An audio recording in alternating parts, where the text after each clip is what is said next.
हरे कृष्णा सभी वैष्णव के चरणों में नमस्कार। ओम अज्ञानतिमिरान्धस्य ज्ञानाञ्जनशलाकया चक्षुरुन्मीलितं येन तस्मै श्रीगुरवे नमः। श्रीचैतन्यमनोभीष्टं स्थापितं येन भूतले स्वयं रूपः कदा मह्यं ददाति स्वपदान्तिकं। वाञ्छाकल्पतरुभ्यश्च कृपा सिन्धुभ्य एव च पतितानां पावनेभ्यो वैष्णवेभ्यो नमो नमः। श्रीकृष्ण चैतन्य प्रभु नित्यानंद श्री अद्वैत गदाधर श्रीवासदि गौरभक्तवृंद। हरे कृष्णा कृष्ण कृष्ण हरे हरे, हरे राम राम राम हरे हरे। सभी भक्तों का स्वागत है। आज की महाभारत कथा में हम पढ़ रहे थे महाभारत सभा पर्व से नारद मुनि युधिष्ठिर महाराज को विभिन्न उपदेश दे रहे हैं। और ये उपदेशों के अंतर्गत हमने पढ़ा किस प्रकार से राजा को अपने जो कर्मचर हैं, कर्मकर हैं, उनके साथ कैसे आचरण करना चाहिए।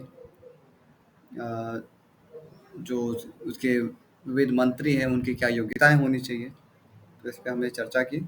आगे बढ़ते हुए उसमें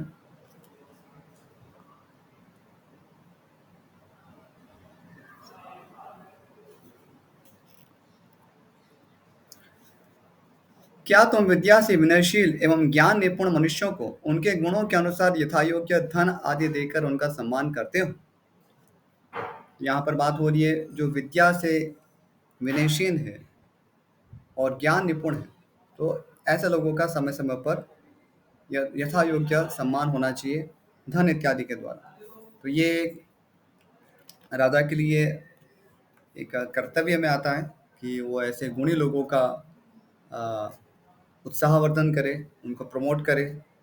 तो ये सत्कार करना और उनको इस प्रकार से विशेष रूप से कुछ उनको धन इत्यादि प्रदान करना, इसके माध्यम से अ, समाज में एक आदर्श क्या है या हमें किस दिशा में जाना चाहिए, इस विषय में लोगों को प्रेरणा प्राप्त होती है। तो इसलिए ऐसे जो भी हमारे लिए जिस आज के तारीख में जिसको हम रोल मॉडल्स कहते हैं, तो रोल मॉडल्स जो है, तो ये सब जो ज्ञानी लोग हैं तो उनका सम्मान करना चाहिए।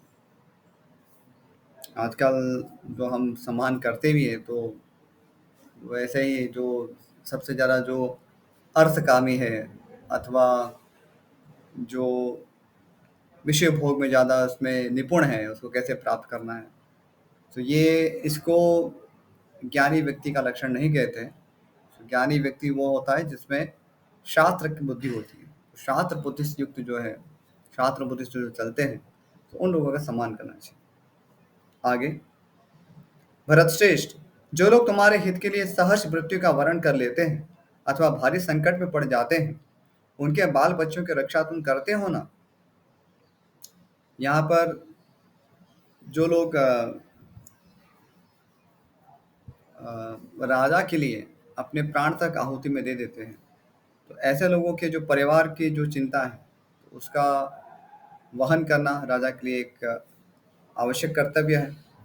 क्योंकि जब राजा इस प्रकार का उत्तरदायित्व निभाता है, तभी तो जो उसके अंतर्गत जो योद्धा है या अन्य सैनिक है, वे अपने प्राण उत्सर्ग करने तक राजधर्म का पालन करेंगे। अ, तो ये एक स्वाभाविक वस्तु है।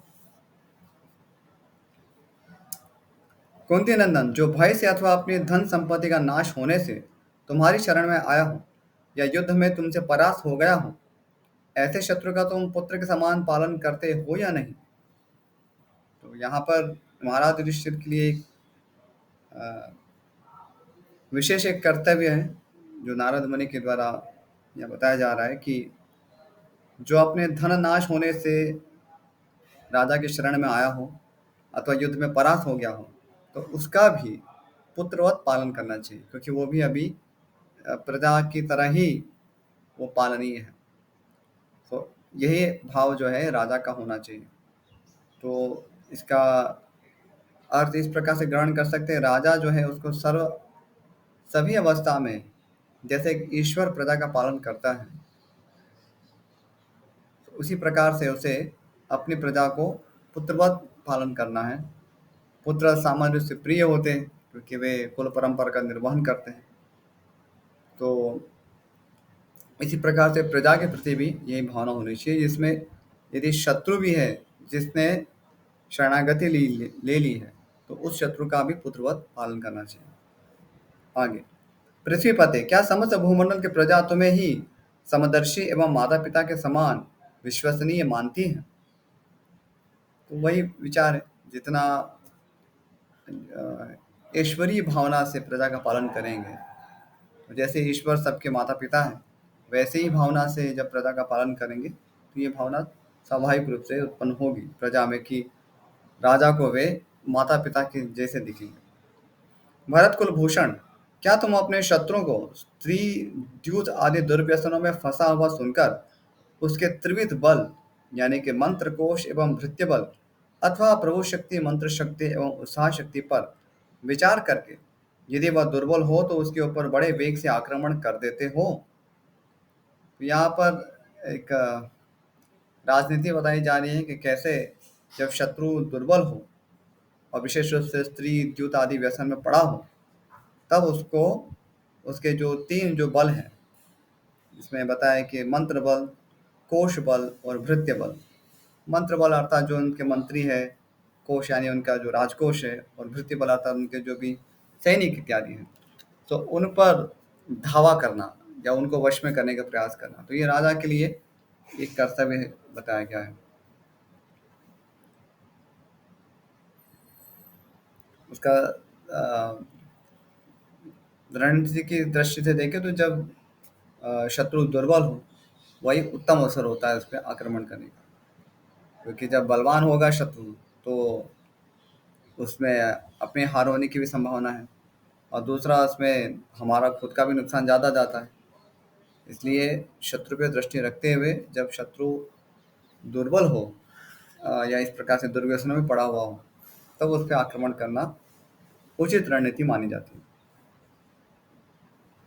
आगे, शत्रु दमन, क्या तुम पार्षणिक ग्रह आदि 12 व्यक्तियों के मंडल को जानकर अपने कर्तव्य का निश्चय करके और पराजय मूलक व्यसनों का अपने पक्ष में अभाव तथा शत्रु पक्ष में आधिक्य देखकर उचित अवसर आने पर दैव का भरोसा करके अपने सैनिकों को अग्रिम वेतन देकर शत्रु पर चढ़ाई कर देते हो? तो यहाँ पुनः वही रणनीति है, शत्रु जब दुर्बल हो अथवा उसमें सब पराजय के सारे व्यसन दिख रहे हो, सब लक्षण दिख रहे हो, तो उसे ऐसे शत्रु पर चढ़ाई कर देनी होती है। और विशेष रूप से यहाँ पे पार्षणिक ग्रह आदि 12 व्यक्तियों के मंडल को जानने की बात हो रही है। तो पार्षणिक ग्रह जो है वहाँ यहाँ पर बताया गया है अधो टिप्पणी में, विजय के इच्छुक राजा के आगे खड़े होने वाले उसके शत्रु के शत्रु दो, उन शत्रुओं के मित्र दो, उन मित्रों के मित्र दो, ये 6 व्यक्ति युद्ध में आगे खड़े होते हैं। विजिगीषु के पीछे पार्षणिक ग्राह यानी पृष्ठ रक्षक और आक्रंद यानी कि उत्साह दिलाने वाला, ये 2 व्यक्ति खड़े होते हैं। इन दोनों की सहायता करने वाले एक एक व्यक्ति इनके पीछे खड़े होते हैं, जिनकी आसार संज्ञा है। ये क्रमशः पार्षणिक ग्राहासार और आक्रंदासार कहे जाते हैं। इस प्रकार आगे के 6 और पीछे के 4 मिलकर 10 होते हैं। विजिगीषु के पार्श्व भाग में, विजिगीषु अर्थात जो विजय की कामना रखता है, उसके लिए पार्श्व भाग में मध्यम और उसके भी पार्श्व भाग में उदासीन होता है। लोगों की बात है यहाँ, उनके नाम है ऐसे। इन दोनों को जोड़ लेने से इन सब की संख्या 12 होती है। इन्हीं को द्वादश राजमंडल अथवा पार्षणी मूल कहते हैं। अपने और शत्रु पक्ष के इन व्यक्तियों को जानना चाहिए। तो ये विशेष रूप से जब युद्ध के मैदान के कॉन्टेक्स्ट में बताया जा रहा है कि युद्ध के मैदान में इस प्रकार के 12 व्यक्तियों से राजा घिरा होता है, तो राजा तक पहुंचना सरल नहीं होता है। तो ऐसे जो पार्षणिक ग्रह आदि जो 12 व्यक्तियों के मंडल है उसको जानकर और फिर जब शत्रु दुर्बल हो उस पर चढ़ाई करना, ये रणनीति मानी गई है। आगे, परंतु शत्रु के राज्य में जो प्रधान प्रधान योद्धा है, उन्हें छिपे छिपे यथा योग्य रत्न आदि भेंट करते रहते हो या नहीं? अब देखिए, यहाँ पर शत्रु के राज्य में जाकर वहाँ के जो प्रधान प्रधान योद्धा है उनको भी छिपे छिपे सब रत्न आदि भेंट करने की बात हो रही है, क्योंकि ये इसको कहते हैं भेद नीति, या उसको फूट डालना कहते हैं। तो भेद नीति के अंतर जैसे साम, दान, भेद और दंड, ये चार नीति सुनी गई है। तो साम अर्थात समझाना, दान अर्थात कुछ देना, कुछ वस्तु गिफ्ट करना, और भेद है वो है ऐसे फूट गिराना। तो शत्रु पक्ष के लोगों को अपने वश में करने का सतत रूप से प्रयास करना, क्योंकि यदि वो फूट गए तो फिर शत्रु तो ऐसे ही दुर्बल हो जाता है, क्योंकि राजा युद्ध तो अकेला तो करने आएगा नहीं। तो उनके सारे जो मंत्रिमंडल होते हैं, यदि उन्हीं में ही यदि दोष उत्पन्न हो गया तो राजा जीत नहीं सकता है। तो ये नीति जो है वो संभाल के रखनी पड़ती है। कुंती नंदन, क्या तुम पहले अपनी इंद्रियों और मन को जीतकर ही प्रमाद में पड़े हुए अजितेंद्रिय शत्रुओं को जीतने की इच्छा करते हो? तो यहाँ जैसे बात आई कि जब शत्रु व्यसनों से घिरा हुआ हो तब उसमें आक्रमण कर देना चाहिए, लेकिन उसके पहले स्वयं को भी बचाना होता है व्यसनों से। यदि व्यक्ति खुद यदि व्यसनों से ग्रस्त है तब वो अ, अन्य कोई शत्रु राजा है जो व्यसनों से ग्रस्त हुआ है तो उस पर आक्रमण करेगा तो उसमें कुछ विजय की आशा है। और यदि खुद भी यदि व्यसनों से घिरा हुआ है तो उसी कमजोरी का लाभ शत्रु उठा सकते हैं। आगे, शत्रु पर तुम्हारे आक्रमण करने से पहले अच्छी तरह प्रयोग में लाए हुए तुम्हारे साम, दान, भेद और दंड, ये चार गुण विधि पूर्वक उन शत्रुओं तक पहुंच जाते हैं ना, क्योंकि शत्रुओं का वश में करने के लिए इनका प्रयोग आवश्यक है। तो चार चीजें जो बताई गई, साम, दान, भेद और दंड, तो ये जो नीति है वो जरूरी है। एक राजा को हमेशा उस पर ध्यान देना होता है। महाराज, तुम अपने राज्य की नींव को दृढ़ करके शत्रुओं पर धावा करते हो ना, उन शत्रुओं को जीतने के लिए पूरा पराक्रम प्रकट करते हो ना, और उन्हें जीत कर उनकी पूर्ण रूप से रक्षा तो करते रहते हो ना। तो अपने राज्य की नींव को दृढ़ करने का प्रयास वो एक आवश्यक कर्तव्य है राजा के लिए, और उसके लिए शत्रु पर धावा करना वो भी जरूरी होता है, क्योंकि राज्य की नींव को हिलाने का प्रयास तो शत्रु ही करते हैं। तो अंदर से भले कितना ही हम स्ट्रांग है, लेकिन शत्रु तो अंदर से ही हमें खोखला करने का प्रयास करेगा। तो इस शत्रु पर सतत रूप से दृष्टि रखना, उन पे पूरे पराक्रम प्रकट करके उनको हराना, तो ये राजा के लिए सारे कर्तव्य बताए गए। तो आप कल्पना कर सकते हैं कि राजा के कर्तव्य कितने गंभीर होते हैं, कितने बड़े होते हैं। वो जो भी उनको सम्मान प्राप्त होता है तो वो तो कुछ भी नहीं है इसके सामने, क्योंकि उनको सम्मान इतना प्राप्त होना भी चाहिए, क्योंकि वे ईश्वर के प्रतिनिधि के रूप में संपूर्ण प्रजा का पालन कर रहे हैं। हालांकि जो राजा है उसे कभी ऐसा नहीं घमंड करना चाहिए कि सभी मुझे सम्मान प्रदान करें। उसे ईश्वर के एक तुच्छ सेवक के रूप में ही अपने दायित्व को ग्रहण करना होता है। यदि उसमें वो अहंकार का प्रदर्शन करता है तो उससे फिर उसका विनाश भी होता है। आगे, क्या धनरक्षक, द्रव्य संग्राहक, चिकित्सक, गुप्तचर, पाचक, सेवक, लेखक और प्रहरी, इन 8 अंगों और हाथी, घोड़े, रथ एवं पैदल, इन 4 प्रकार के बलों से युक्त तुम्हारी सेना सुयोग्य सेनापतियों द्वारा अच्छी तरह संचालित होकर शत्रुओं का संहार करने में समर्थ होती है? तो सेना में किन किन वस्तुओं की आवश्यकता होती है यहाँ पर बताया जा रहा है। धनरक्षक, जो धन की रक्षा करते हैं। द्रव्य संग्राहक, जो भी आवश्यक सामग्रियाँ हैं लोगों के मेंटेनेंस के लिए, तो उसको खरीद कर रखते हैं या लेके रखते हैं। चिकित्सक, उपचार की आवश्यकता होती है, क्योंकि युद्ध जब होता है तो घायल तो होंगे ही शरीर। गुप्तचर, तो स्पाई, स्पाई की तो बहुत जरूरत होती है, क्योंकि शत्रु पर नजर रखनी है तो गुप्तचर ही काम आते हैं। पाचक, रसोईया, सेवक, अन्य जो सहायक होते हैं। लेखक यानी लेखन करने वाला, क्योंकि पत्र इत्यादि जब लेखन कार्य करना होता है, मैसेज देना होता है, तो लेखक की भी जरूरत होती है। प्रहरी, तो जो जागते रहते हैं बारी बारी से, अपने जो सीमा की रक्षा करते रहते हैं, या जो भी टुकड़ी है राजा जो भी सेना भेजता है तो उसकी रक्षा करते रहते हैं। शत्रु का संताप करने वाले महाराज, तुम शत्रुओं के राज्य में अनाज काटने और दुर्भिक्ष के समय की उपेक्षा न करके रणभूमि में शत्रुओं को मारते हो ना।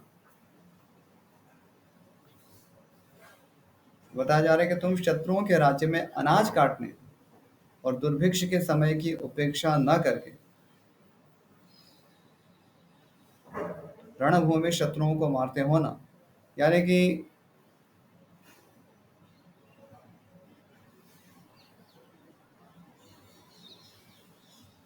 कोई भी समय क्यों ना हो, चाहे अनाज काटने का समय हो अथवा दुर्भिक्ष का समय हो, तो इसकी उपेक्षा न करते हुए जहाँ भी अवसर है शत्रुओं को परास्त करने का, तो वहाँ पर राजा को अपना पराक्रम प्रकट करना होता है। आगे, क्या अपने और शत्रु के राष्ट्र में तुम्हारे बहुत से अधिकारी स्थान स्थान में घूम फिर कर प्रजा को वश में करने एवं कर लेने आदि प्रयोजनों को सिद्ध करते हैं और परस्पर मिलकर राष्ट्र एवं अपने पक्ष के लोगों की रक्षा में लगे रहते हैं? बात वही बात है कि कैसे अपने प्रतिनिधि भी एक शत्रु के राज्य में पहुंचाकर वहां के लोगों को वश में करना। तो ये राजा को पड़ता है, क्योंकि उसी से राज्य सुरक्षित रहता है और उसके लिए राजा को अ, इतना राजनीतिक जो रहना पड़ता है। वो यदि प्रमादी है, आलसी है, यदि व्यसनी है, तो वो इस सारी वस्तुओं पर ध्यान नहीं रख पाएगा, और जब ध्यान नहीं रखेगा तो उसका पत्ता कट जाएगा। आगे, मारा तुम्हारे खाद्य पदार्थ, शरीर में धारण करने के वस्त्र आदि तथा सूंघने के उपयोग में आने वाले सुगंधित द्रव्यों की रक्षा विश्वस्त पुरुष ही करते हैं ना। तो यहाँ पर जो जिन वस्तुओं की बात हो रही है, तो ये सारे चीजें अ, ऐसी है कि जिसके माध्यम से शत्रु है हमारा वध कर सकता है। जैसे खाद्य पदार्थ हुए, शरीर में धारण करने के वस्त्र आदि, सूंघने के उपयोग में आने वाले सुगंधित द्रव्य, क्योंकि यदि इसकी रक्षा विश्वस्त पुरुष यदि नहीं करते हैं तो उससे अ, शत्रु का अवसर प्राप्त हो जाता है कि वो इन वस्तुओं के माध्यम से विष प्रयोग कर सकता है। तुम्हारे कल्याण के लिए सदा प्रयत्नशील रहने वाले स्वामी भक्त मनुष्य द्वारा ही तुम्हारे धन भंडार, अन्न भंडार, वाहन, प्रधान द्वार, अस्त्र शस्त्र तथा आय के साधनों की रक्षा एवं देखभाल की जाती है ना। रिकॉर्डिंग।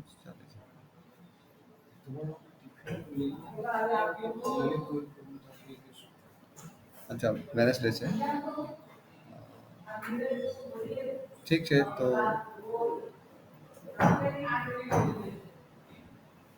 वो टिफिन ले जाओ अच्छा से।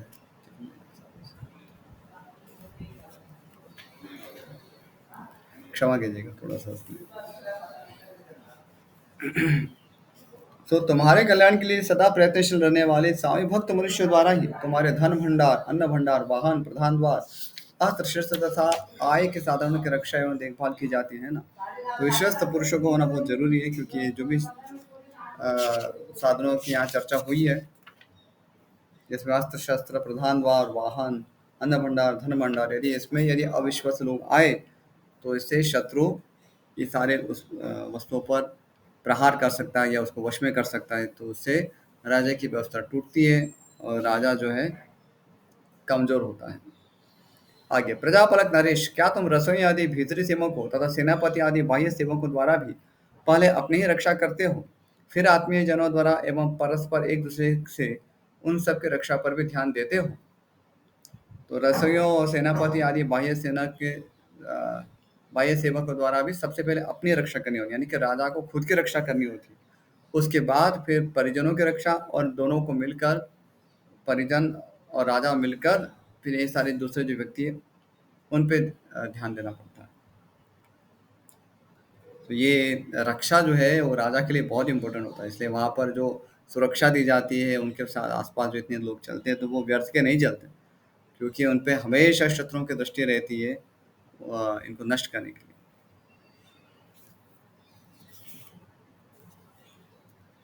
तुम्हारे सेवक पूर्वाह्न काल में, जो कि धर्माचरण का समय है, तुमसे मद्यपान, द्यूत, क्रीड़ा और युवती स्त्री आदि दुर्व्यसनों में तुम्हारा समय और धन को व्यर्थ नष्ट करने के लिए प्रस्ताव तो नहीं करते?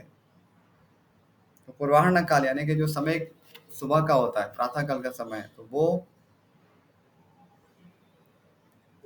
धर्माचरण का समय बताया गया है। तो इस समय मद्यपान, दूध, क्रीड़ा, युवती स्त्री का इत्यादि जो दुर्व्यसन में पड़ना या इसका ऐसे लोगों से घिरे रहना जो इसके लिए हमेशा प्रस्ताव देते रहते हो, तो ये राजा के लिए बहुत ही घातक बताया गया है। तो उसको दूर रहना चाहिए। धर्माचरण का समय है, उस समय धर्म का ही आचरण करना चाहिए। तो कहा गया है कि सुबह जो पूर्वाह्न होता है उसमें धर्म का आचरण करे, आ, फिर फिर अपराह्न है तो उसमें अर्थ का उत्पादन करे, और जो रात्रि का समय होता है उसमें काम का सेवन करे। आगे, क्या तुम्हारी आय के एक चौथाई या आधे अथवा तीन चौथाई भाग से तुम्हारा सारा खर्च चल जाता है? तो राजा के अपने लिए कितना खर्च करना है उसके विषय में यह बताया जा रहा है कि उसको एक चौथाई, आधे अथवा तीन चौथाई भाग से उसको अपना मेंटेनेंस करना होता है। राजा का मेंटेनेंस होता है, यानी खुद का मेंटेनेंस ऐसा नहीं होता है, लेकिन उसकी खुद की सुरक्षा इत्यादि जो भी चीज़ें हैं वो सबको मेंटेन करना जो होता है, तो उसके लिए सिक्योरिटी के लिए इतना उसको इतना खर्चा करना पड़ता है, क्योंकि यदि राजा है तो राज्य है, क्योंकि राजा को नष्ट करने के लिए बहुत सारे लोग प्रयत्नशील रहते हैं, बहुत सारे शत्रु राजा होते हैं। तो ये बहुत ही जगह है, इसमें ये सब स्वाभाविक वस्तु है। हमें ऐसा लगता है कि कुछ समय से ऐसा हमारे समाज में नहीं दिख रहा है, लेकिन वो कुछ कुछ समय की बात है। लेकिन ये ऐसा नहीं है कि ऐसा नहीं होगा, और आज भी हम देखते हैं समय समय पर लोग युद्ध की चिंगारियाँ तो अ, सुनाई जाती है, देखी जाती है। तो ये सारी चीज़ें जो है वो स्वाभाविक ही है कि समाज में शत्रु होते हैं, एक दूसरे के प्रति लोगों की ईर्ष्या होती है। चाहे कुछ अच्छे लोग भी होते हैं, लेकिन फिर भी उनको दबाने का प्रयास किया जाता है, तो उन सज्जनों को भी अपनी शक्ति बढ़ाते रहना होता है। तो ये सारी चीज़ें एक सामान्य वस्तु है, भौतिक जगत में कोई असामान्य विषय नहीं है। तो अपने आप को मजबूत करने का प्रयास सतत रूप से करना होता है। आगे, तुम अपने आश्रित कुटुंब के लोगों, गुरुजनों, बड़े बूढ़ों, व्यापारियों, शिल्पियों तथा दीन दुखियों को धन धान्य देकर उन पर सदा अनुग्रह करते रहते हो ना? तो यहाँ पर जो भी जिनका भी नाम लिया गया है, उन सब पर अनुग्रह करने की बात हो रही है। तो अनुग्रह करना अर्थात उनको प्रसन्न रखना, उनकी सेवा करना। तो कौन है उसमें? आश्रित कुटुंब के लोग, गुरुजन, बड़े बूढ़े, व्यापारी, शिल्पी, दीन दुखी। तो इससे राजा का सम्मान भी बढ़ता है। राजा का प्रजा राजा और प्रजा में बहुत ही गहरा संबंध होता है ऐसे करने से। तुम्हारी आमदनी और खर्च को लिखने और जोड़ने के काम में लगाए हुए सभी लेखक और गणक प्रतिदिन पूर्वाह्न काल में तुम्हारे सामने अपना हिसाब पेश करते हैं ना? यहाँ रिपोर्टिंग सिस्टम है, उसके विषय में बताया गया है कि जो अ, आमदनी और खर्च जो भी होता है, यानी जो इनकम आ रहा है और जो एक्सपेंडिचर हो रहा है, तो उन दोनों को जो देखने वाले और गिनने वाले लोग हैं, वो क्या समय पर यानी पूर्वाह्न काल में आके रिपोर्ट देते हैं डेली। डेली रिपोर्ट जो है वो ज़रूरी है, ताकि राजा की दृष्टि रहे कि राज्य कैसे चल रहा है। आगे, किन्हीं कार्यों में नियुक्त किए हुए प्रौढ़, हितैषी एवं प्रिय कर्मचारियों को पहले उनके किसी अपराध को जांच किए बिना तुम काम से अलग तो नहीं कर देते हो? पुनः यहाँ पे जैसे अपराध की बात होती, तो अपराध जैसा हुआ है उसके अनुसार ही दंड दिया जाता है। और यदि अपराध सिद्ध नहीं हुआ है तो अकारण इस प्रकार से किसी को कार्य से निष्कासित करना, तो उससे क्या होता है कि एक रंज रह जाता है, एक राजा के प्रति जो एक विश्वास है वो टूट जाता है। और फिर ऐसे लोग हैं वो हो सकता है कभी राजा के प्रति शत्रुता भी प्रदर्शित कर सकते हैं। तो राजा को दंड देने के लिए बहुत ही सावधान रहना पड़ता है। आगे, भारत में उत्तम, मध्यम और अधम श्रेणी के मनुष्य को पहचान कर उन्हें उनके अनुरूप कार्यों में ही लगाते हो ना? तो यहाँ अलग अलग प्रकार के जो लोग हैं, इसके पहले भी हमने सुना था, जो उत्तम है, मध्यम है, कनिष्ठ है, जो निम्न है, उनको अकॉर्डिंगली उनको एंगेज करना चाहिए। तो चरित्र देखते हुए इसका इसका ज्ञान होता है। ऐसा नहीं कोई भी व्यक्ति किसी को भी लगा दिया, या केवल एक उसकी कुछ बाह्य कुछ योग्यताओं को देखकर उसको लगा दिया। बाह्य योग्यता उसका एक विषय है, लेकिन आंतरिक योग्यता, उस पर जो एक विश्वसनीयता, ये सारे गुण जो है चरित्र को देख के फिर उसको लगाना चाहिए। आजकल हम करते नहीं है, अधिकतर लोग तो केवल डिग्री देखते हैं या कैसे भी करके बस जो कुछ चापलूसी करता है उसको हम आगे बढ़ा देते हैं, या तो कुछ अच्छे काम करते हैं तो उनको थोड़ा कुछ हम पैसा दे के उसको आगे बढ़ा देते हैं। लेकिन आदर्श रूप से जो गुणी लोग होते हैं उनको पहचान के उनको प्रमोट करना चाहिए, और ऐसे गुणी जब लोग होंगे तो आपका मैनेजमेंट स्मूथ होता है, उसमें आपको बहुत ज़्यादा दखल अंदाजी करने की ज़रूरत नहीं पड़ती। हम केवल जो एक रजोगुण और तमोगुण के मोटिवेशन पे जो काम करते हैं, यानी कुछ पैसा दे के काम करते हैं, तो वो ज़्यादा टिकता नहीं, क्योंकि वैसे लोग जो होते हैं वो आपको चीट भी कर सकते हैं। यदि वो आपको खुश रखने के लिए आप कुछ भी ड्रामा कर सकते हैं, तो फिर वो आपके पीठ पीछे बहुत सारी दूसरी चीज़ें भी कर सकते हैं। तो बेस्ट तो यही है कि जो गुणी लोग हैं, चरित्र में जो महान है, ऐसे लोगों को उत्तम पदों पे रखना चाहिए। मध्यम पदों पे फिर जो थोड़े से कम हो, और अधम पदों पर जो है, जो ऐसे ही पे जिन पे बहुत ज़्यादा इतने भी विश्वसनीय नहीं है लेकिन बस काम चल सकता है, तो ऐसे लोगों को फिर ऐसे कार्य में नियुक्त करना चाहिए। आगे, राजन, तुमने ऐसे लोगों को तो अपने कामों पर नहीं लगा रखा है जो लोभी, चोर, शत्रु अथवा व्यावहारिक अनुभव से सर्वथा शून्य हो। तो इन लोगों को कभी भी काम में नहीं लगाना चाहिए। राजा के लिए तो विशेष है, जो लोभी है, चोर हो, शत्रु हो अथवा व्यावहारिक अनुभव, प्रैक्टिकल एक्सपीरियंस से शून्य हो, सर्वथा शून्य हो। सर्वथा शून्य अर्थात उसको कुछ भी नहीं आता है। तो अब कोई ऐसे व्यक्ति तो होंगे कि जिनको थोड़ा अभी नए नए हैं, कुछ ज़िंदगी में कुछ करने वाले हैं, सीख रहे हैं, तो वो बात अलग है। फिर ऐसे व्यक्ति को ट्रेनिंग पीरियड होता है, उनको ट्रेनिंग किया जाता है, अनुभव दिया जाता है, और अनुभव देकर फिर उनको अपने जो कार्य है उसमें लगाना चाहिए। तो बिना अनुभव के कुछ कार्य लेना हो तो उचित नहीं। विशेष रूप से जो जिम्मेदारी वाले कार्य होते हैं उनके लिए तो अनुभव अनिवार्य है।